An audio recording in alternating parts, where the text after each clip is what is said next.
சிங்கம்புணரி சேவுகப்பெருமாள் அய்யனார் கோவில் வைகாசி விசாக பிரமோற்சவ பெருந்திருவிழாவில் தமிழகத்திலேயே எங்கும் காண முடியாத திகிலூட்டும் கழுவன் விரட்டும் வினோத திருவிழா விமர்சையாக நடைபெற்றது.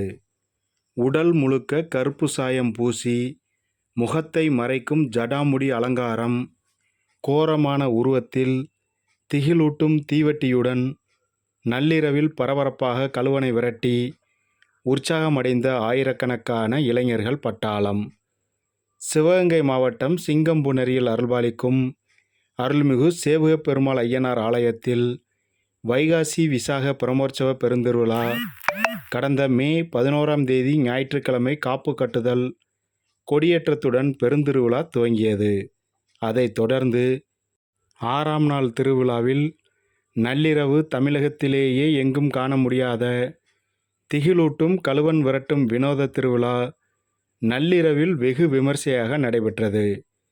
உடல் முழுவதும் கருப்பு சாயம் பூசி முகத்தை மறைக்கும் ஜடாமுடி அலங்காரம், அரைஞான் கயிற்றில் ஜடாமுடி ஆடை, கோரமான உருவத்தில் திகிலூட்டும் அலங்காரத்துடன் உடல் முழுவதும் கரி பூசி கழுவனை திருக்கோவிலுக்குள் அழைத்து வந்து கருப்பண சுவாமியிடம் அருள் பெற்று ஸ்ரீ சேவுகப்பெருமாள் சுவாமி எழுந்தருளியுள்ள திருக்கல்யாண மண்டபத்தில் நாட்டார்கள் முன்னிலையில் பணிவுடன் தவழ்ந்து வந்த கழுவனுக்கு அங்கு குவிந்திருந்த பக்தர்கள் கூட்டம் கைதட்டி ஆரவாரத்துடன் வரவேற்றனர். அங்கு திருக்கோவில் சார்பில் கழுவனுக்கு பரிவட்டம் கட்டப்பட்டு சிவகங்கை சமஸ்தானம், தேவஸ்தானம் மற்றும் சிவாச்சாரியார்கள் சார்பில் மரியாதை செய்யப்பட்டதைத் தொடர்ந்து கிராமத்து அம்பலகாரர்கள் கழுவனுக்கு மரியாதை செய்தனர். தொடர்ந்து நள்ளிரவில் கோவில் முன்பகுதியில் கழுவனை அழைத்து வந்த இளைஞர்கள் பட்டாளம் துரத்த கழுவன் தீப்பந்தத்துடன் ஆயிரக்கணக்கான இளைஞர்கள் பட்டாளத்தை துரத்தியும், நள்ளிரவில் உற்சாகமடைந்த இளைஞர்கள் பட்டாளம் கழுவனை விரட்டுவதும், தன்னை விரட்டி வரும் இளைஞர்களை தீப்பந்தத்தால் கழுவன் விரட்டி சுடுவதும் என நள்ளிரவில் விமர்சையாக திகிலூட்டும் கழுவன் விரட்டும் வினோத திருவிழா விமர்சையாக நடந்தது. ஆண்டுதோறும் நள்ளிரவில் நடைபெறும் இந்த விழாவினை காண பல்வேறு பகுதிகளிலிருந்து ஜாதி மதம் வேறுபாடு இன்றி அனைத்து சமுதாய மக்களும் கழுவனை விரட்டி மகிழ்வதும் இந்த விழாவில் முக்கிய சிறப்பம்சமாகும்.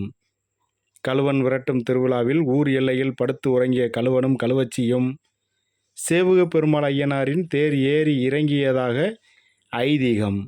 இந்நிகழ்வும் 9ஆம் நாள் களிமண்ணால் செய்யப்பட்ட பிரமாண்ட கழுவன் கழுவச்சி உருவம் மீது தேர் ஏறி இறங்கும் நிகழ்வும் இந்த தேரோட்டத்தில் தத்ரூபமாக நடைபெறுவது குறிப்பிடத்தக்கது. மதுரையில் கூன் பாண்டியர்கள் ஆட்சி காலத்தில் சமணர்களை கழுவேற்றம் செய்ததை நினைவுபடுத்தும் வகையில் இத்திருவிழா நடத்தப்படுவதாக கூறப்படுகிறது.